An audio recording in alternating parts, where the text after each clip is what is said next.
سیاسی میدان کی ہر بڑی خبر سے آگاہ رہنے کے لیے ہمارے چینل آزاد سیاست کو سبسکرائب کریں اور بیل آئیکن کو پریس کریں۔ فیض حمید پر فرد جرم عائد ہونے کے بعد اب ان کو سزا کب تک ہو؟ 1 ماہ کے اندر سزا ہو جائے۔ ہر کوئی سوال کر رہا ہے کہ انہیں کیا سزا ہو، لیکن ان پر میوٹنی یا بغاوت کا الزام نہیں ہے۔ جو ISPR کا پریس ریلیز ہے اس میں ان پر میوٹنی یا بغاوت کا الزام نہیں لگایا گیا، تو میں سمجھتا ہوں سزائے موت نہیں ہوگی۔ عمر قید کے چانسز ہیں، سزائے موت کا کوئی امکان نہیں ہے، کیونکہ میوٹنی اور بغاوت کا کوئی الزام نہیں۔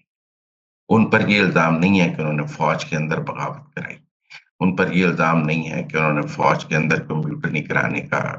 کوشش کی۔ ان پر الزام ہے کہ انہوں نے 9 مئی کیا باہر، وہ فوج کے باہر سیاسی سرگرمیوں کا، ملٹری ایکٹ کی خلاف ورزی کا، آفیشل سیکرٹ ایکٹ کی خلاف ورزی کا،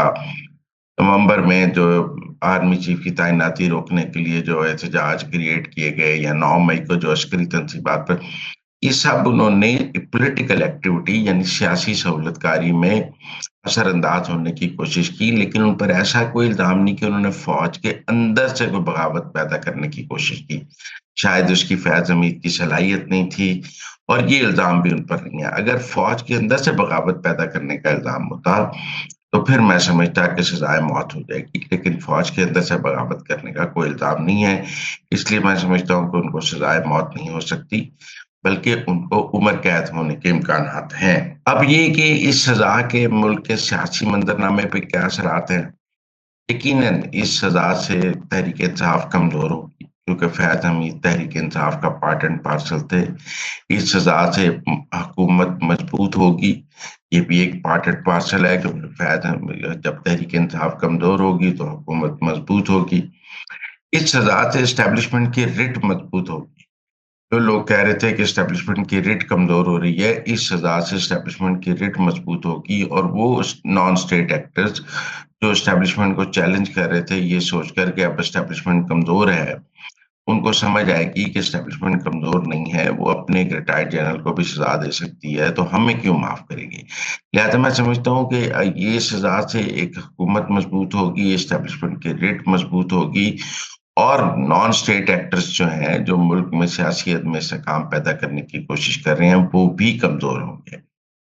اس کے علاوہ اس کے سیاسی منظرنامے پہ کیا اثرات ہوں گے؟ میرے خیال میں کافی انریسٹ جو ہے وہ ختم ہو جائے گا۔ اب جو صورتحال میں ہے کہ 9 مئی کے حوالے سے اگر فیض حمید کو سزا ہوتی ہے یا نومبر، تو کیا ان کو اکیلے کو سزا ہوگی یا باقیوں کو بھی سزا ہوگی؟ دیکھیں یہ ممکن نہیں ہے کہ آپ 9 مئی میں فیض حمید کو سزا دے دیں، نومبر 2022 میں جب آرمی چیف کی تعیناتی تھی اس وقت احتجاج جو کیے گئے وہ آرمی چیف کی تعیناتی کو رکوانے کے لیے کیے گئے، ان میں فیض حمید کو سزا دے دیں، اور جو فیض حمید کے ساتھ مل کر یہ سب کچھ کر رہے تھے تحریک انصاف اور عمران خان، ان کو سزا نہ دیں۔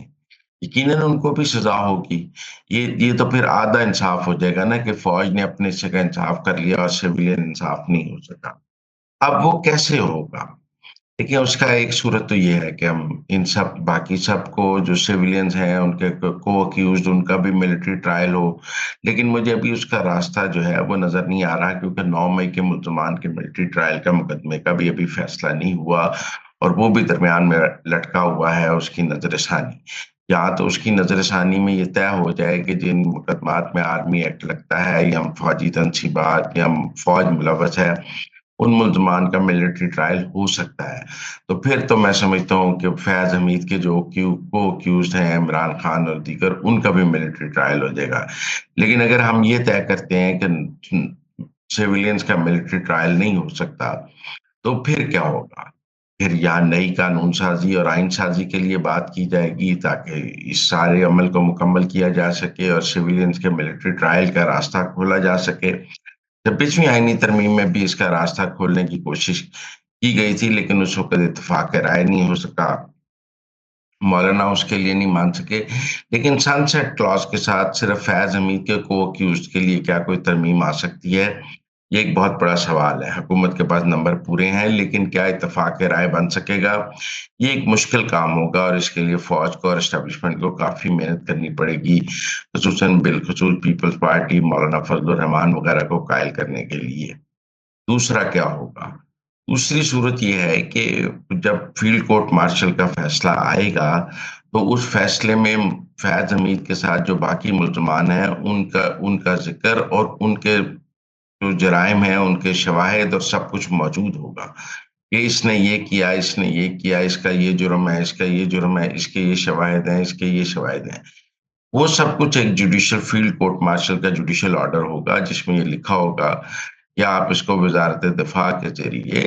سپریم کورٹ کو بھجوائیں۔ کیونکہ فیاض حمید کے خلاف کارروائی کا ایک جوڈیشل آرڈر سپریم کورٹ نے کیا تھا ٹاپ سٹی کے کیس میں، اور وزارت دفاع کو کہا تھا کہ جی ایس کیو کو کہا جائے کہ فیاض حمید کے خلاف کارروائی کی جائے۔ اسی فیصلے میں جو اب فیلڈ کورٹ مارشل کا ہوگا، اس فیصلے کا ذکر کرتے ہوئے کیس واپس سپریم کورٹ کو بھجوایا جا سکتا ہے کہ آپ کے کہنے پر ہم نے فیاض حمید کے خلاف تو کارروائی کر دی ہے، لیکن جو باقی سویلینز ہیں اس کے خلاف سپریم کورٹ خود کارروائی کر لیں۔ اب اس کے بعد سپریم کورٹ کیا وہ وفاقی حکومت کو حکم دے دیتا ہے اس جوڈیشل آرڈر کے ساتھ کہ آپ کارروائی کریں، اور وہ ایک جوڈیشل کور میں ہو جاتی ہے؟ یا وفاقی حکومت اس فیلڈ کورٹ مارشل کے فیصلے کے بعد کوئی ریفرنس موو کرتی ہے سپریم کورٹ میں کہ یہ ہو گیا ہے تو اس کے بعد ہمیں یہ ہدایات چاہیے؟ یہ اب لا کیا کورس لیتا ہے یہ دیکھنا پڑے گا کہ جیک برانچ اور وزارت قانون مل کر اس کا آگے کیا راستہ نکالتے ہیں۔ لیکن اگر تو ترمیم نہیں ہونی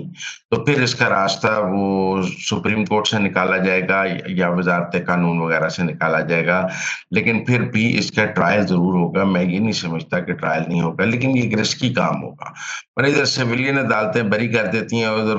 ملٹری کورٹ نے سزا دی ہو تو پھر تو بھی ایک اناملی پیدا ہو جائے گی نا کہ جی کو اکیوز جو ہیں سویلین عدالتوں سے بری ہو گئے ہیں، آگے فیض کی اپیل بھی سویلین عدالتوں میں آنی ہے تو پھر تو مسئلہ ہو جائے گا۔ لہذا فوج کی کوشش ہوگی کہ اس کو ایسے کور کے ساتھ کیا جائے کہ جو فیض کی سزا فیلڈ کورٹ مارشل کی ہے وہ بھی سسٹین کرے اور اس کے کو اکیوزڈ کو بھی سزائیں ہوں۔ لہذا اس بار تو 9 مئی میں عمران خان کی سزاؤں کی اور فیاض حمید کے ساتھ جو جرائم ہیں ان کی سزاؤں کی پوری کوشش کی جائے گی۔ اب جہاں تک یہ بات ہے کہ اس بات میں کتنی صداقت ہے کہ فیاض حمید نے عمران خان کے خلاف کوئی گواہی دے دی ہے یا عمران خان کے خلاف کوئی ثبوت دے دی ہے، آپ فیلڈ کورٹ مارشل کی کارروائی کو سمجھیں۔ سویلین ٹرائل میں یہ ہوتا ہے کہ سب سے پہلے فرد جرم عائد ہوتی ہے، اس کے بعد گواہیاں ہوتی ہیں۔ فیلڈ کورٹ مارشل میں یہ ہوتا ہے کہ پہلے گواہیاں، پہلے شواہد ہوتے ہیں، ملزم ان پر بحث کرتا ہے، ملزم اپنی بے گناہی کے ثبوت پیدا دیتا ہے، اور اس کے بعد فرد جرم عائد ہوتی ہے کہ یہ ثابت ہوا اور یہ ثابت نہیں ہوا۔ لہذا یہ جو فرد جرم فیاض حمید پر عائد ہوئی ہے اس میں سب کچھ پہلے اینالائز ہو چکا ہے، گواہیاں شواہد آ چکے ہیں، اس کے بعد یہ ہوا ہے کہ یہ جرم ان کے بنتے ہیں، اس پر فرد جرم لگی ہے۔ ایک تو مجھے جلدی سزا کی توقع ہے کیونکہ اب تو صرف وکلا نے بحث کرنی ہے کہ کتنی سزا بنتی ہے کتنی نہیں بنتی ہے، لا پوائنٹس پہ بات ہوگی، ایویڈنس تو وہاں ریکارڈ ہو چکا ہوگا، لیکن جو بھی ایویڈنس سامنے آیا ہوگا یا جو ایویڈنس فیاض حمید صاحب کے خلاف اس میں جو رول عمران خان یا ان کے دیگر ساتھیوں کا ہوگا وہ اب ایویڈنس کی صورت میں سامنے آ چکا ہوگا، اور اس پر فیاض حمید کے وکلا کراس ایگزامن بھی کر چکے ہوں گے۔ لہذا وہ شواہد کہ عمران خان ملوث تھے، کب فیاض حمید کی عمران خان سے بات ہوئی، کیا پلاننگ ہوئی، یہ سب شواہد اب جو ہے فیلڈ کورٹ مارشل کی کارروائی میں موجود ہوں گے۔ لہذا فیاض حمید نے ان میں سے کسی کو ریبٹ کیا ہوگا یا ایکنالج کر لیا ہوگا، یہ دیکھا جائے گا، لیکن میں سمجھتا ہوں شواہد تو اپنی جگہ فوج کے پاس موجود ہوں گے تو ہی فیلڈ کورٹ مارشل کی کارروائی ہوئی ہے۔ شواہد تو یہ بھی موجود ہیں کہ الیکشن کی رات فیاض حمید جو ہیں وہ چیف الیکشن کمشنر کو پی ٹی آئی کے حق میں ریزلٹس تبدیل کروانے کے لیے بھی دباؤ ڈالتے رہے ہیں، اور اس بات کے شواہد بھی موجود ہیں کہ وہ الیکشن کے عمل میں اثر انداز ہوتے رہے ہیں پی ٹی آئی کے لیے۔